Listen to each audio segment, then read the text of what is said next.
So growing up in Oklahoma, we were surrounded by fireflies. I don't know if you've seen fireflies. I don't have them here, I don't think. On a warm summer night, the sky would flicker with these amazing little beetles, especially after a nice long rain. We used to call them lightning bugs when I was growing up. They're harmless little things that blink in the black night air. But what did we do? We tried to catch them. We couldn't just let them be glowing in the night. We couldn't just watch where they would light up and enjoy them like fireworks on the 4th of July. No, we had to grab them. And sometimes we would squeeze them onto our skin so our skin could glow. I know, it's weird. And then we had to imprison them in little jars with a tin top with holes poked into it. Mason jars worked best. But what did we gain from capturing a firefly? In no time, the little beetles would die in their captivity. It couldn't do any good for the rest of the world as long as you tried to control it, as long as you tried to hold on to it. The same is true with Jesus. Look at what happens at the garden tomb that first Easter morn. This portion of John's gospel is like a play. It unfolds in 3 distinct acts. It's a story about people searching and about sadness and fear and about action and surprise and joy. It's a story that takes us full circle back to the opening of John's gospel. The scene opens on a solitary figure walking through the darkness, Mary Magdalene. She's broken through her fear in order to tend to the body of her teacher and friend. All gospel accounts of this moment vary on different pieces, whether you're reading in Matthew, Mark, Luke, or John. But what is consistent on this day is that Mary Magdalene was the first person to go to the tomb. When Mary finds that the stone has been removed, she does what all of us would do. She jumps to conclusions. Her perspective on what has happened is that somebody has entered and stolen her friend's body. So she runs back to tell Peter what she believes happened. Now, Act 2 shifts to the experiences of Peter and the disciple intriguingly identified as the one whom Jesus loved. It must be nice to write your own gospel, right? I'm the one who Jesus loved. And not only that, I'm faster than Peter. Anyway, like Mary, they run, and the unnamed disciple, will say because he's younger, arrives first. And this disciple waits until Peter arrives. He allows Peter to be the first to enter. And inside, Peter discovers that the tomb is empty.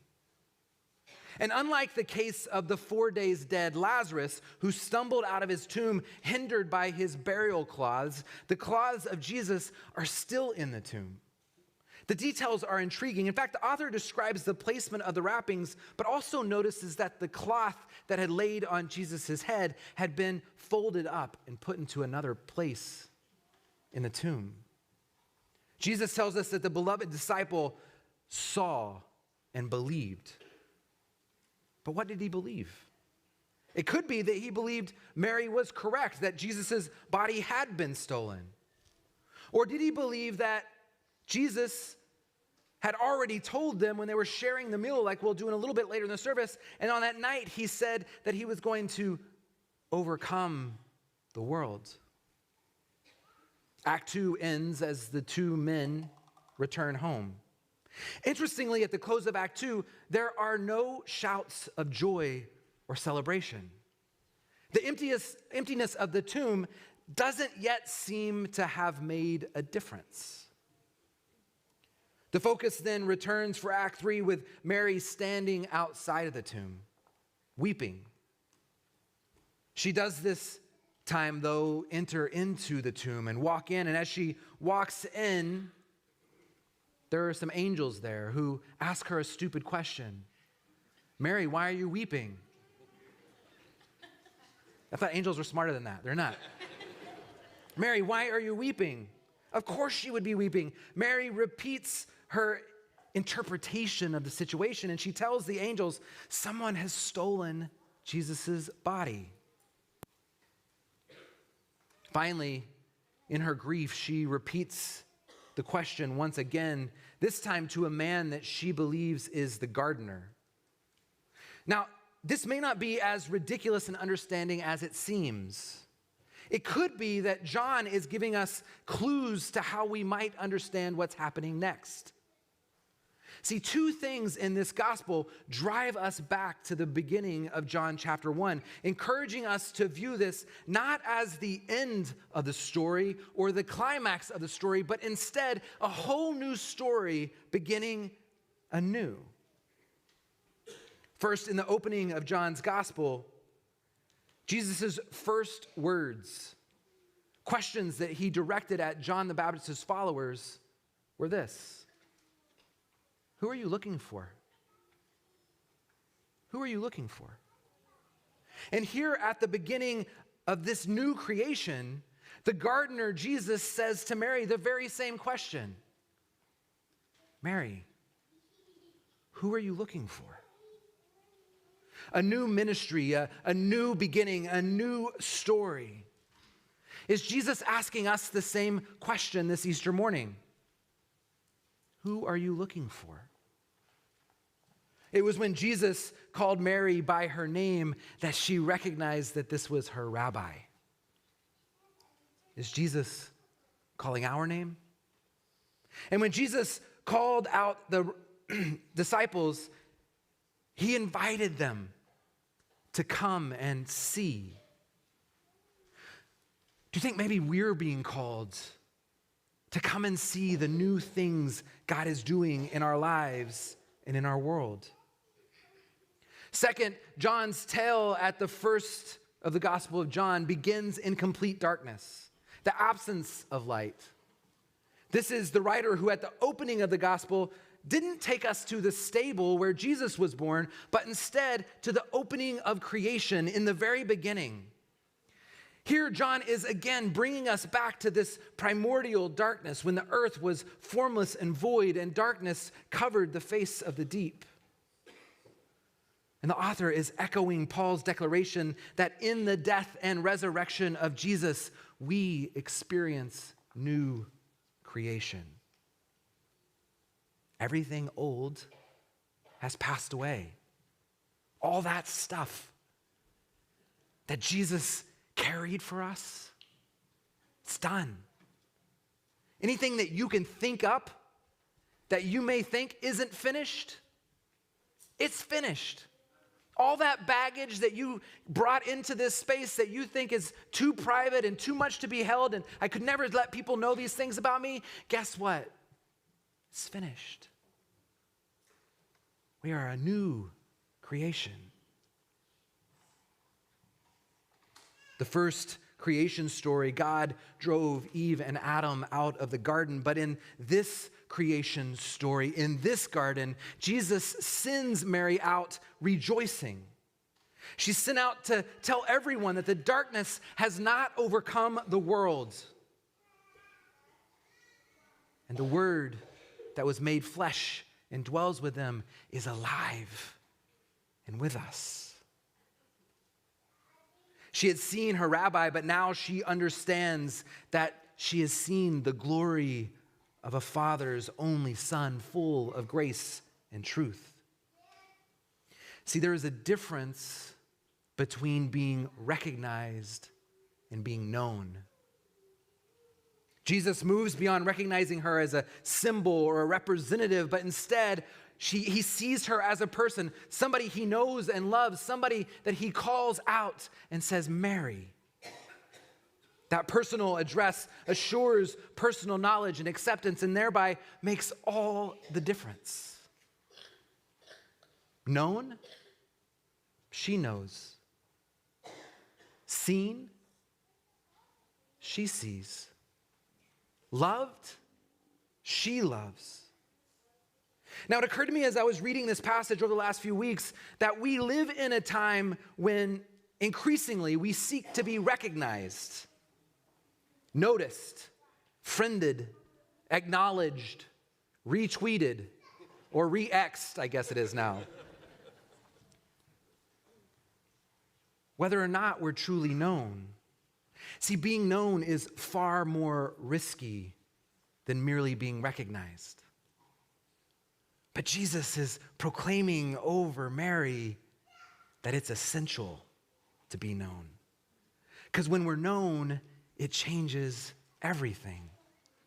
When Jesus calls Mary by name, she suddenly sees and believes and trusts that new life has come.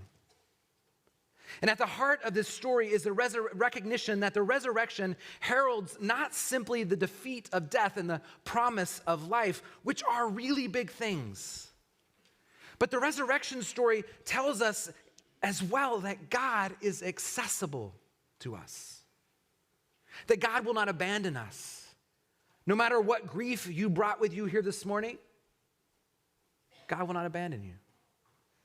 No matter how alone you feel, God is with you. God meets us where we are and calls us by name because we are known. Mary's story heralds that what God desires more than anything is to be in relationship with us. And that same God continues to call us by name in the same way that he called Mary by name. And as this third act ends, it ends with this beautiful moment of Mary throwing her arms around Jesus and hugging his neck tightly as if to say, I don't know if I'm awake or if I'm dreaming. I don't know if it's real or if this is all just in my mind, but either way, I've got you right here and I'm not going to let go.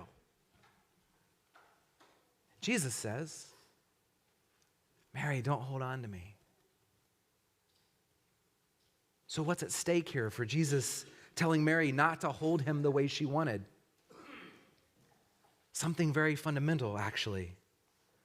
Something so important that I don't know that we can really understand Easter unless we get this. Every time we think we have a hold of Jesus, like a bunch of little fireflies in a jar, he won't stay there long. Because he has places he wants to take us, people he wants us to meet, gospel that he wants us to share.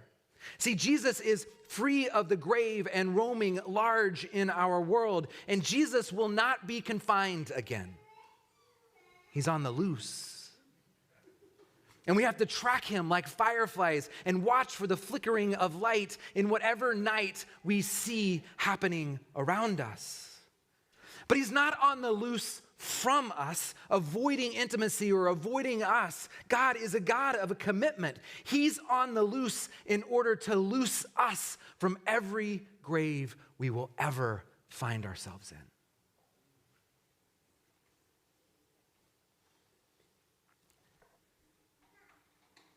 Because Christ is free from the grave, he is free to free us from the grave. And to meet us unexpectedly along the ordinary paths of life. The same God and Father who pulled Jesus out of the grave is able and willing and does the same for us.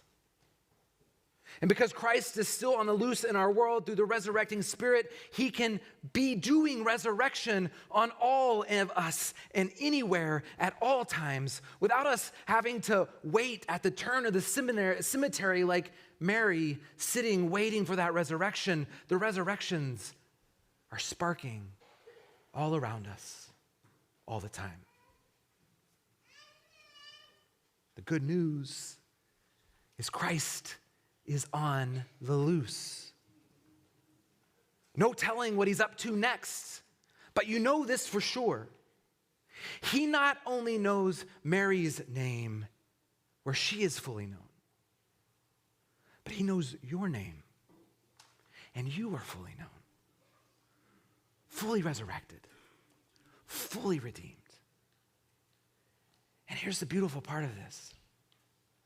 You are the hands and feet of Jesus. And we have a world that is longing to be known. to be released from the judgment that the church places on people all the time, which you notice Jesus doesn't do, church.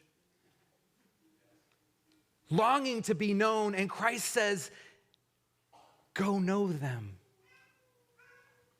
Know them. Love them. Bring resurrection into the moments of death. Any chance you get, be the hands and the feet making our world known. Because you are known. Please pray with me.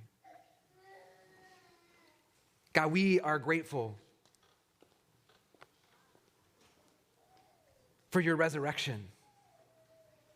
Not in some esoteric thing that happened 2,000 years ago, but the resurrections that are happening in our mere being here, sitting in this room, at our work, in our home, when it feels like all is lost.